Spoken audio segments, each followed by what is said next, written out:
My name is Rita Lerner. I am the daughter of two Holocaust survivors.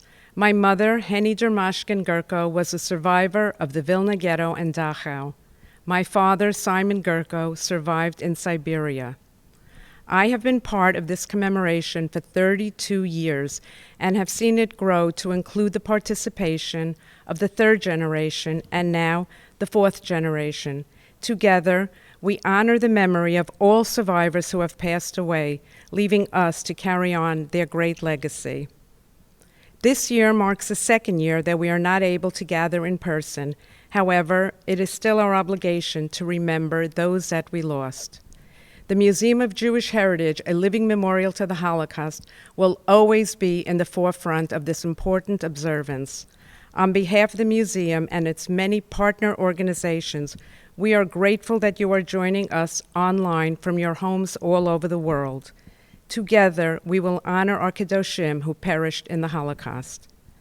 Before our program begins, I would like to thank the staff of the Museum of Jewish Heritage, especially Gia Pace, for all their efforts in putting together this virtual commemoration. Good afternoon. My name's Jack Klieger. I'm President and CEO of the Museum of Jewish Heritage, a living memorial to the Holocaust. If there's one word that defines the mission of our museum, it is remembrance. Remembrance of the 6 million, appreciation for not only what was sacrificed, but celebration of those who survived. This year, as we begin to celebrate our 25th anniversary, we will remember those who we have lost this past year. We are appreciative that we are, while isolated, not alone, and that we are all staying connected as a community. We have been doing the Annual Gathering of Remembrance for well over 40 years, and it is one of our most important events. Hopefully, next year, we will be able to gather in person. But for now, as we gather virtually, I want to thank you all for participating and to join us in commemorating our community.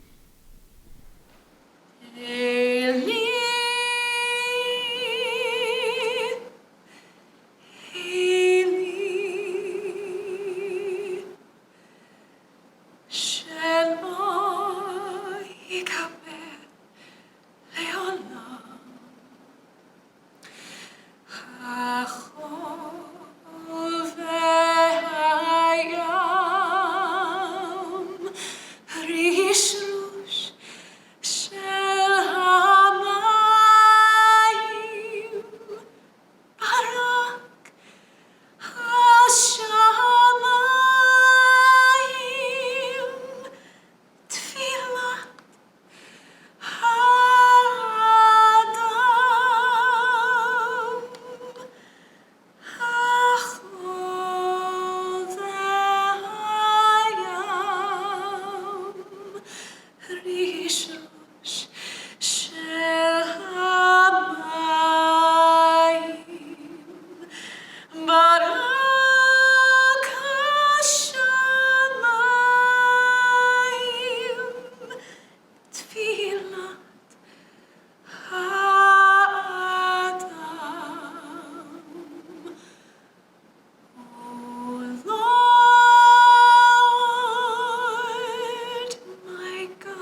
Jaffe Eliach, in her volume Hasidic Tales of the Holocaust, tells the story of Rabbi Yisrael Spira, the Bluzhever Rebbe, interned in the Yanovska concentration camp.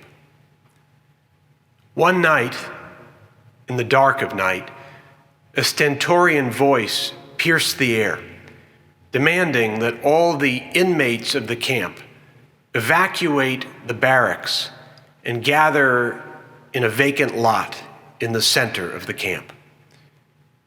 When the inmates arrived, they saw there that their tormentors had dug a giant pit, and they knew the fate that awaited them. Then that awful voice crackled through the night again. All of you who wish to live must jump from one end of the pit to the other. The prisoners looked at one another and they looked at the pit, and they knew that in their weakened state there was no way any of them could survive.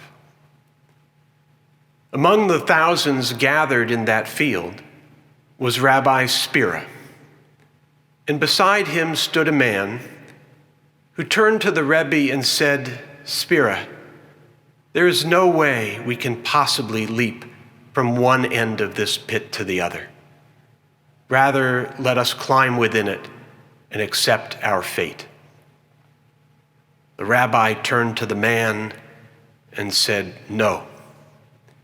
He took the man's hand and closed his eyes and whispered with urgency, "We are jumping." A moment later, the two of them opened their eyes to find themselves standing on the other side of the pit. "Rebbe," said the man, "we've survived. How is it possible? How did you do it?" The rabbi turned to the man and said, "I was holding on to the coattails of my ancestors, the faith of my parents and grandparents and great-grandparents before them. But tell me, my friend, how did you make it to the other side of the pit?" The man answered, "Rebbe, I was holding on to you." What a poignant tale for this moment. Certainly not to compare one tragedy with another, but for so many of us, this past year has seemed a yawning abyss, and we wondered whether we would make it through. If we have, God willing we have, it has only been by holding on to one another and to holding on to our faith that tomorrow could be brighter than today. And what a poignant tale, too, for this hour of remembrance, when we gather into our hearts those who came before us, those who perished during the Shoah and those who survived it. Their faith is our strength. I'm Rabbi Joshua Davidson, Senior Rabbi of Temple Emmanuel.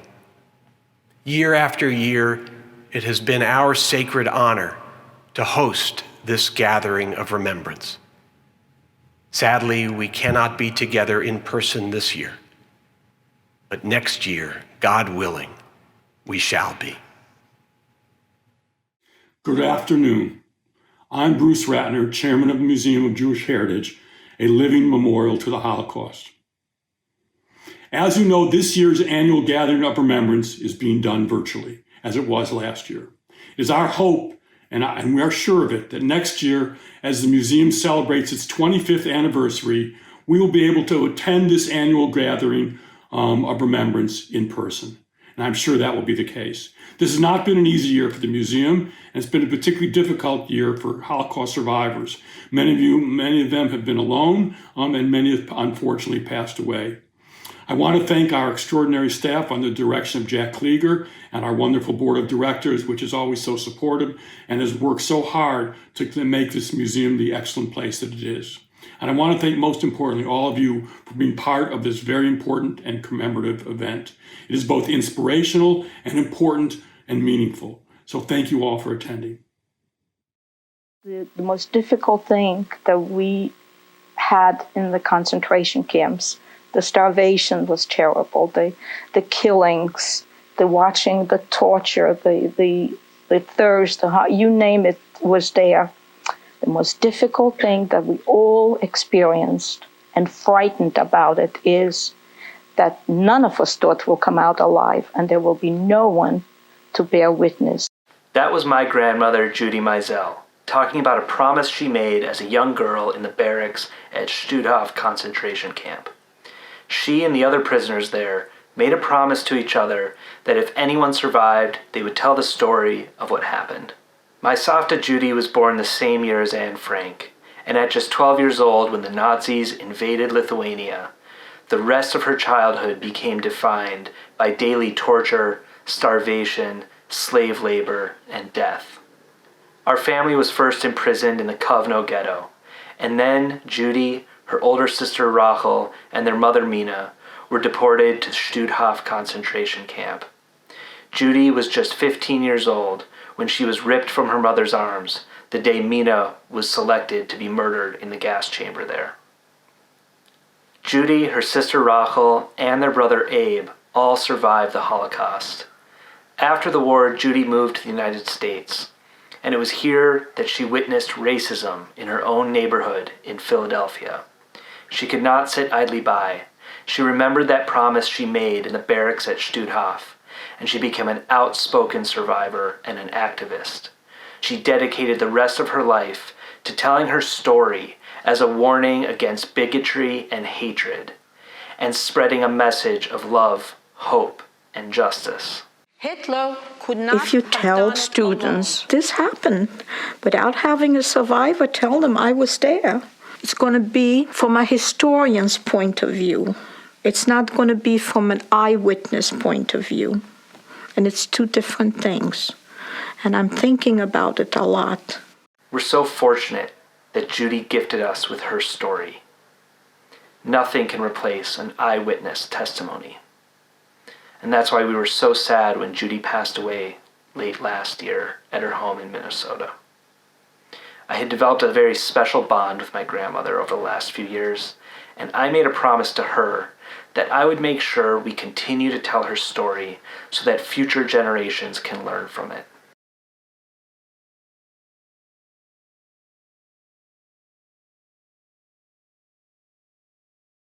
Hi, everyone. This is Senator Chuck Schumer, and I want to thank the Museum of Jewish Heritage for bringing us together virtually for this year's Yom HaShoah.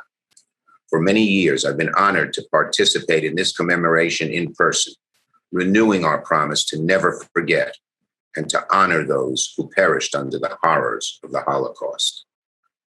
I'm sorry I can't be there in person, but I'm glad to be there with you fully in spirit. This year, Yom HaShoah carries special meaning. We've seen in recent times a new strengthening, unfortunately, of the forces of hate and bigotry in our country, especially the evil of anti-Semitism.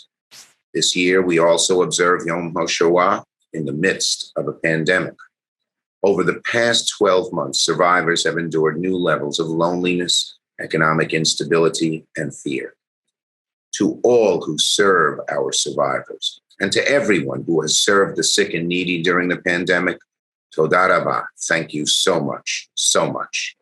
Finally, this year, for the first time during the commemoration, we will honor those we have lost in the past 12 months by reading their names aloud. May their names be a blessing. Ruth Bachner, Michael Baran, Harry Bielor, Irving Engelson, Helene Lomsky-Fellenbaum, Anna Goldfier, Ruth Goldschmidt, Vivian Goldstein, William Good, Anne Price Green,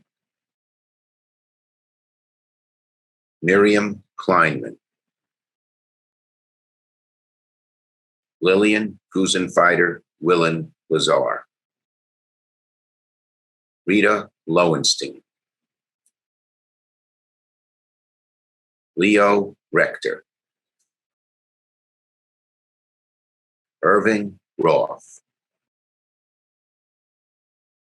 Stephen Rosenfeld, Trudy Schloss, Esther Schwartzman,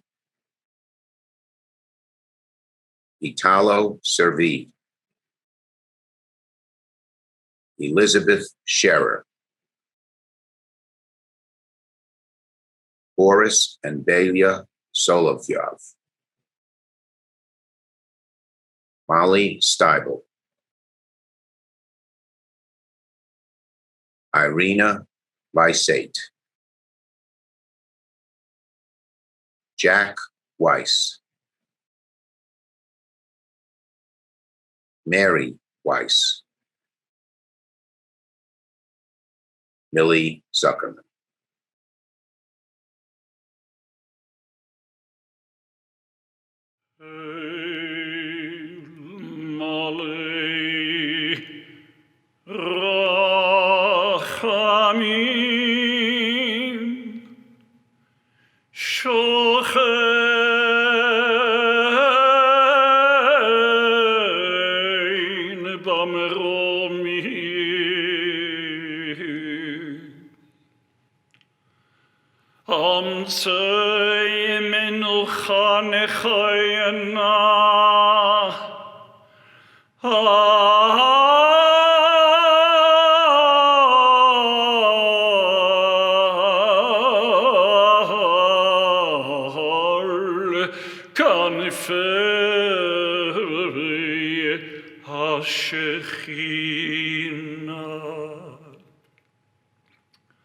במעלות קדושים וטהורים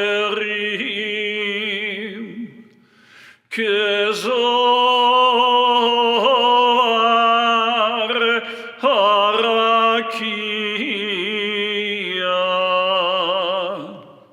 מה זהירים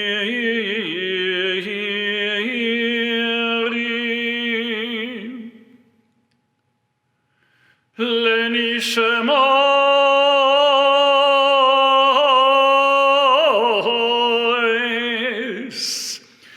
שישה מיליוני אחינו ויחינו אנשים אנושיים וטוב שנהרגו ושנרצחו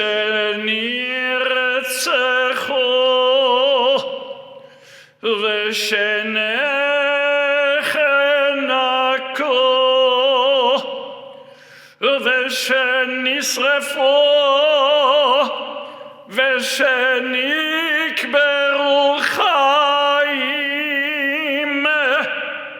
בידי הצוררים הגרמנים ויוזריהם יימח שמם וזכרם.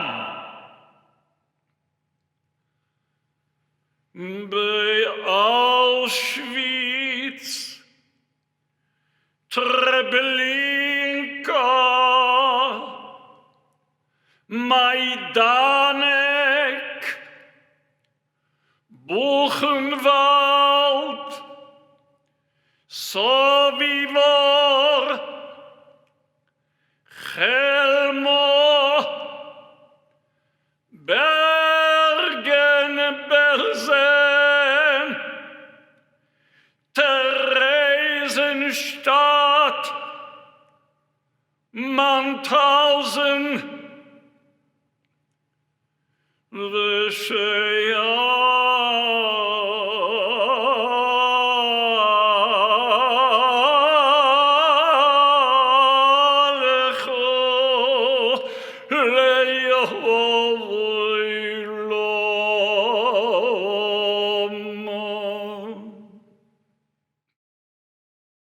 My name is Elliot, and this is my great-grandfather, Jack Feldman, a Holocaust survivor. Being a part of the fourth generation is both an honor and a responsibility. Our duty extends further than simply hearing and retelling their stories, but preserving them as a grave reminder of where hate can lead. But if it is solely us telling their stories, we must make sure to preserve the humanity in their stories. We are not simply walking history books. We're storytellers. It is our job to also speak of their hope, their generosity, their strength, courage, and resilience. All of these things Hitler tried to strip away from them, and yet all of these things were the reason he could never succeed. Now I encourage you all to go out there, to speak and to find survivors you may know, and to preserve their humanity, their legacy, for generations to come. Great Poppy, if there was one message you could tell future generations, what would it be? Respect. Give them respect. I would tell a future generation to show everyone respect and kindness. Never tolerate hate and never forget. Hi, I'm Danny Weisletter, a fourth-generation Holocaust survivor. What does Holocaust Remembrance mean to you? I'm Cyla Savryn, and the Holocaust memory, what means to me is sadness.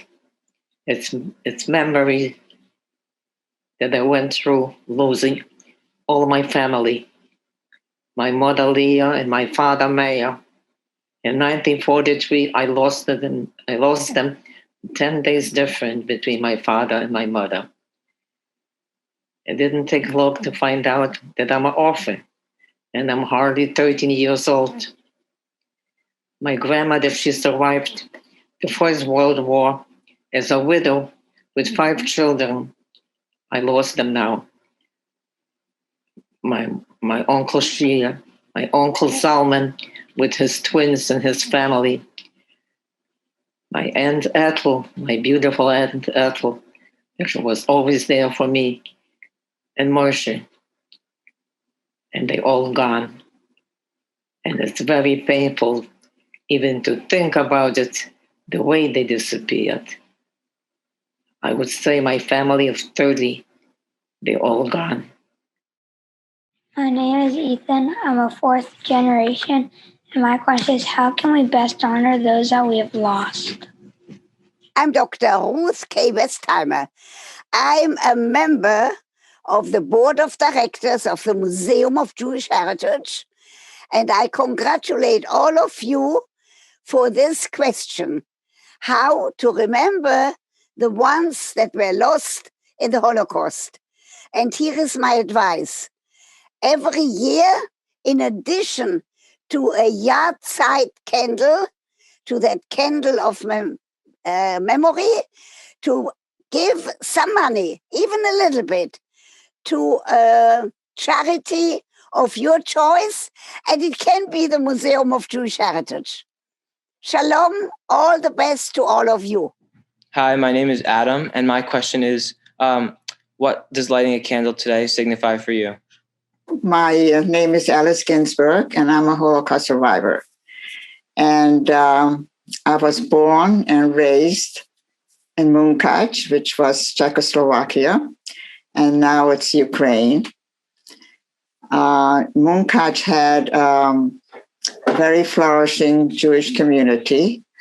Out of the 30,000 population, 15,000 were Jews. Lighting the candle on Yom HaShoah represents a solemn day for the Jewish people, meaning the Holocaust.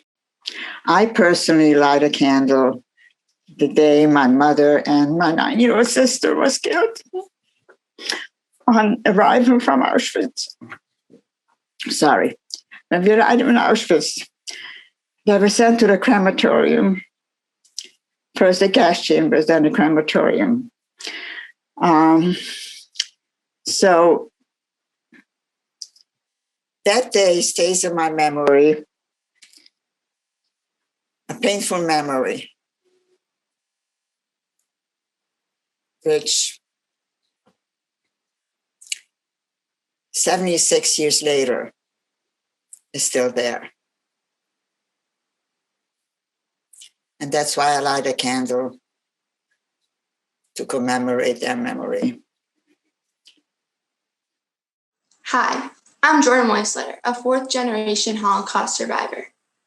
Why is it important for survivors to share their histories? My name is Ruth Westheimer, and I was born in Vienna on February 22nd, 1928. Makes me 93 years old and gives me the opportunity to share my life with you. You must understand that injustice was part of my life at the time, and I want to share my meeting with injustice so that people understand it happened to people. It isn't just a story in a book. I have seen too much, epidemic not. Am a Holocaust child, must give it all that I got. Wasn't hiding for years, hunger, lice, and fear. No one would help us. Lost childhood so dear. So now I am asked, how is confinement to me? Not remotely the same. Have freedom, you see. Wake up each morning, the sun shining bright, the flowers in bloom, and peaceful the night. Wake happy each day, make breakfast for me. No hunger, no fear. I am free, I am free. Thank you.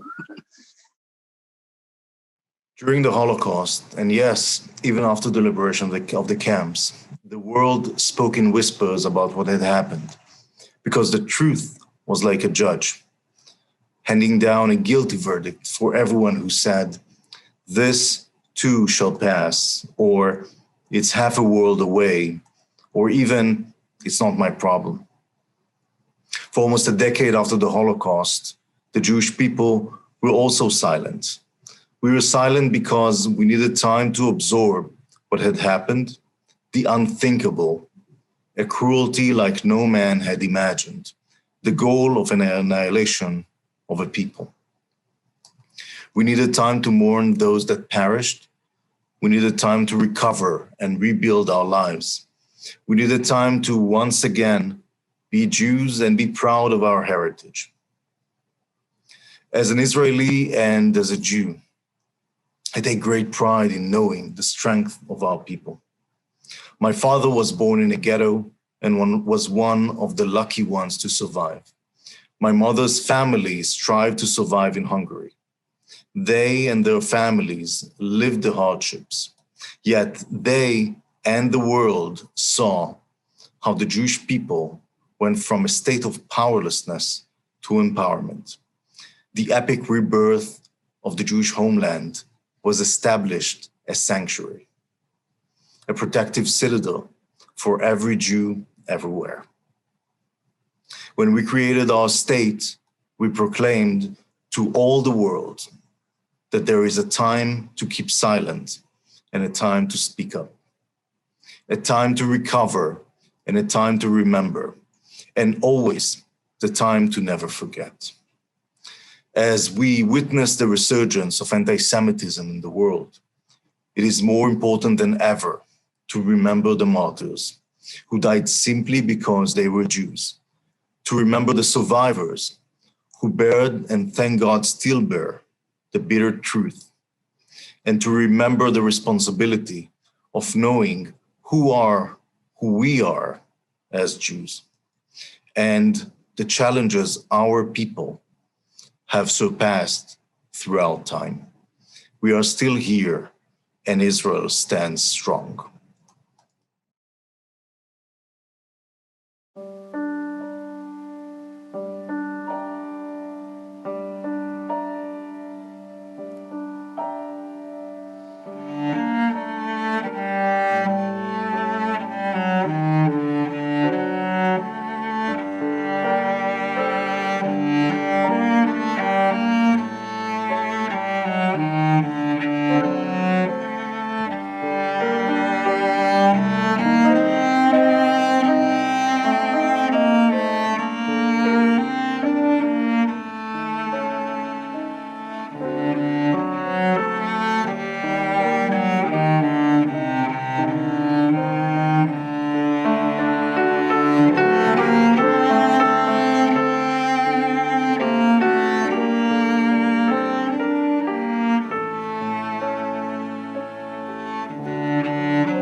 To all our friends from New York City and across the United States, the State of Israel, and around the world, greetings. To Jack Kleiger, Rita Lerner, Ann Oster, and the Museum of Jewish Heritage, thank you. This museum is a testament to memory, a site where survivors' voices are lifted and students' eyes are open to the dangers of evil unchecked. It's a place of defiant celebration of the Jewish people and a living monument to the human spirit. And it is fitting that the Museum of Jewish Heritage brought us together from Yom HaShoah. This is a day for remembrance and reflection. Today, we remember the 6 million Jews and millions more who were brutally murdered by the Nazis during the Holocaust.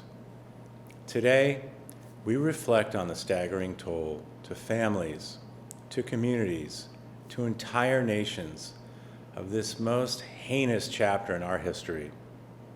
This most sacred day is also about resilience. The resilience passed down from great-grandparent to grandparent, to parent to child. The resilience that defines the Jewish people, who I am so proud to call my people. The survivors of the Shoah endured the worst of humanity, and yet they embodied the best of it. Many of them came here to America to start families, build businesses, and create community. Because of their perseverance, as well as the many Jewish immigrants who came to this country before them, we now live in a nation where Jewish people lead in the boardroom, the courtroom, the State House, and yes, even the White House. We owe these survivors everything. But we owe them especially this, to never forget. We must speak out against bigotry and prejudice wherever we encounter it. We must speak out in the face of anti-Semitism, in the face of xenophobia, homophobia, and Islamophobia, in the face of anti-Asian violence, systemic racism, and white supremacy. We must speak out. To borrow from the diary of Anne Frank, how wonderful is it that nobody need wait a single moment before starting to improve the world? Her words ring with resilience, the same unbreakable spirit that defines us now. So, let us reflect and remember today. Let us start to improve the world tomorrow. May that be our tribute. May that be our legacy. Thank you. Hi, my name is Alyssa Rosen, and I'm a third-generation survivor and a member of the Young Friends Board at the Museum of Jewish Heritage, a living memorial to the Holocaust. My grandpa Abe survived Auschwitz, and my grandma Hannah survived Czestochowa. I'm honored to be here today to remember those who were lost during the Holocaust, and would like to introduce the next part of this commemoration, which is a candle lighting. My name is Anne Axelrod. I survived the Holocaust, the ghetto in Budapest, Hungary. And I'm lighting this candle in the memory of my brother, Laszlo Benedict, who died in the Holocaust, and he was only 21 years old. My name is Celina Jaffe, and I was born in Warsaw, Poland. I am Irene Sanders, and I am Celina's sister. I was born in Warsaw, Poland, and spent time in the Warsaw Ghetto. We are lighting the candles for the 6 million Jews that were murdered in the war. My name is Cyla Savryn. I was born in village Chytromice, which is located in Poland, in the Ukrainian side. I was educated in Bychurch because there were no schools, of course, where I came from.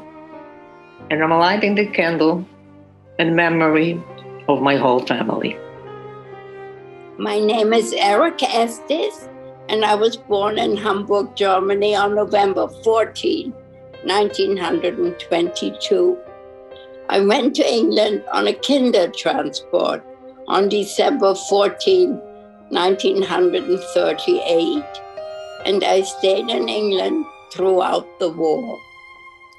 The candle I'm lighting is in memory of my mother and father, Irma and Paul Freundlich, who were deported to Auschwitz on July 11th, 1942, and were killed as soon as they arrived.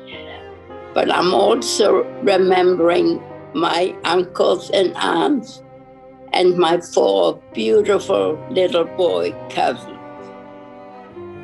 My name is Ivan Vamos Ivan in Hungarian. I'm from Budapest, Hungary. And I'm lighting a candle in memory of my father, Zoltán Vamos. Here's his picture. And here's a picture of 2 of us last time I saw him. He was conscripted as slave labor into a Munkaszolgálat unit that was taken by the Hungarian army into the Ukraine. And right before the Russians had a successful attack cutting through the Hungarian army, he and his entire unit were killed, probably by the guards, Hungarian guards, and maybe at the orders of Germans. I don't know, but that's the last we saw him. And I missed him for the rest of my life. My name is Maritza Shelley. I was born in Budapest, Hungary, and I'm a Holocaust survivor. I wish to have this candle lit in the memory of my mother, who has given me life twice. The second time when she saved us from death in Holocaust. My name is Millie Barron. I was born in Poland. I'm lighting the candle in memory of my father, Joseph Persky, Sarah Persky, and Liba Persky, and all the relatives from my mother's side, from my father's side, my cousins. They should all rest in peace.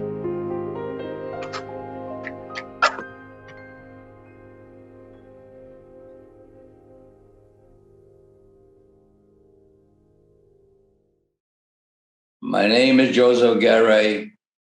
I am 100 years old. My wife's name is Olga Garay.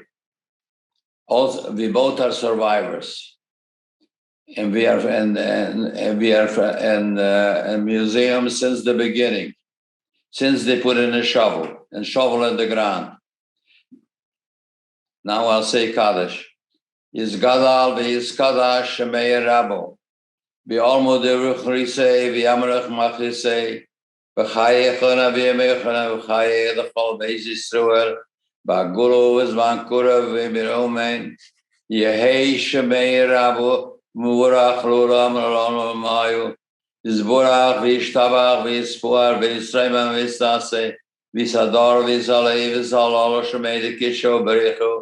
Le'elo mekal v'chuso v'shiruso tishv'chuso nechoso. Daviram b'yama v'miromen. Yehei shlomo rabba v'shamayu. V'chayim oleinu v'kol Yisrael v'miromen.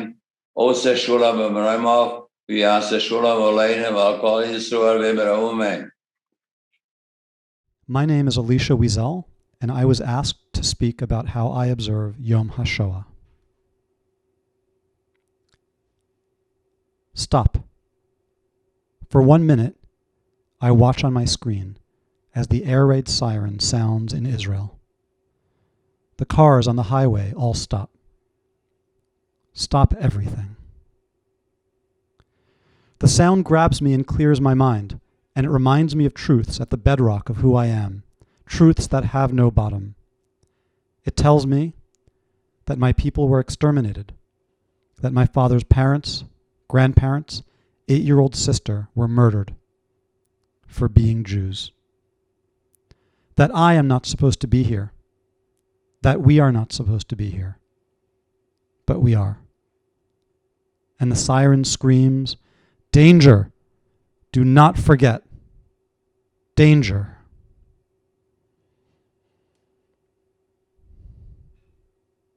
The minute is over. It's time to continue. Every other minute of the year is about continuing all the things the world wanted to destroy about who I am. If my father could decide to have a child, although he felt the world did not deserve more Jewish children, then I can grow up, find the right partner, and create my own family to continue that line. If my father refused to deprive himself of the joy of Jewish life, no matter how angry he was with God, then I can put aside my cynicism and create a Shabbat dinner table every week filled with joy, song, and memories that my children will take with them through life. If my father refused to retreat from the world, despite what the world had done to him, then I can take the time to have an interest and feel continued responsibility, even for things that happen hundreds or thousands of miles away.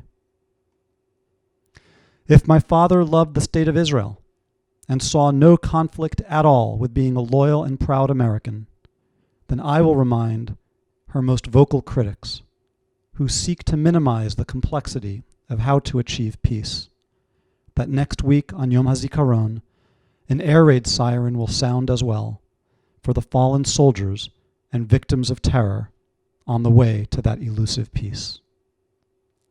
And if my father managed to treat people respectfully and never humiliate them, no matter how much humiliation he himself suffered, then I too will resist the temptation to shame and scorn and yell and all the other things we have been trained to inflict on each other in the echo chambers and combat circles of social and broadcast media. I will try, instead, to win by treating people well and by asking good questions that show humility and an actual interest in the answer rather than by scoring points. This is how I hope to commemorate Yom HaShoah all year long. I cannot tell you how to commemorate Yom HaShoah, but I hope that among all that the haters seek to destroy, you will continue those things that you find most precious. Shalom Aleichem. My name is Daniel Kahn.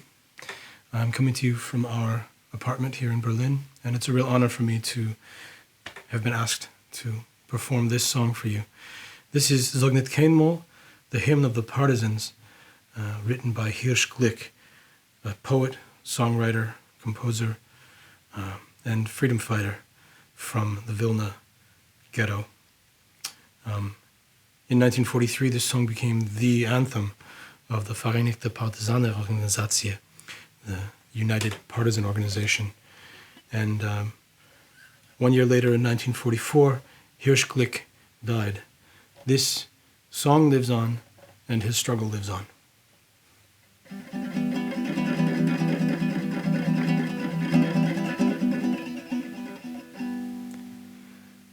Sag nicht keinmal, als du gehst im letzten Weg. Chutsch Himmeln bleine verstellen bläue Tag. Kommen wird noch unser ausgebänkte Schau. Es wird apoikton unser Trott mir seinen da. Kommen wird noch unser ausgebänkte Schau. Es wird apoikton unser Trott mir seinen da.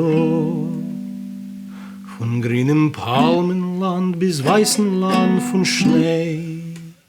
Wir kommen an mit unser Pein, mit unser Weh. Und wo gefallen ist a Spritz von unser Blut. Sprotzen wird dort unser Gwure, unser Mut. Wo gefallen ist a Spritz von unser Blut. Sprotzen wird dort unser Gwure, unser Mut. Es wird die Morgensonn begilten uns dem Heind. Und der Nächten wird verschwinden mit dem Feind. Nur ob versamen wird die Sonne in dem Kajon. Wie a Parol soll gehen das Lied von dort zu dort. Nur ob versamen wird die Sonne in dem Kajon. Wie a Parol soll gehen das Lied von Dor zu Dor. Das Lied geschrieben ist mit Blut und nicht mit Blei. Es ist nicht kein Liedl von a Vogel auf der Frei. Das wird a Volk zwischen fallende Gewand. Das Lied gesungen mit na Ganes in die Hand. Das wird a Volk zwischen fallende Gewand. Das Lied gesungen mit na Ganes in die Hand. Du sag nicht keinmal, als du gehst im letzten Weg. Chod schimmeln bleiene, verstellen bläue Tag. Kommen wird noch unser ausgebänkte Show. Es wird erpeugt und unser Trott, wir seinen da. Kommen wird noch unser ausgebänkte Show. Es wird erpeugt und unser Trott, wir seinen da.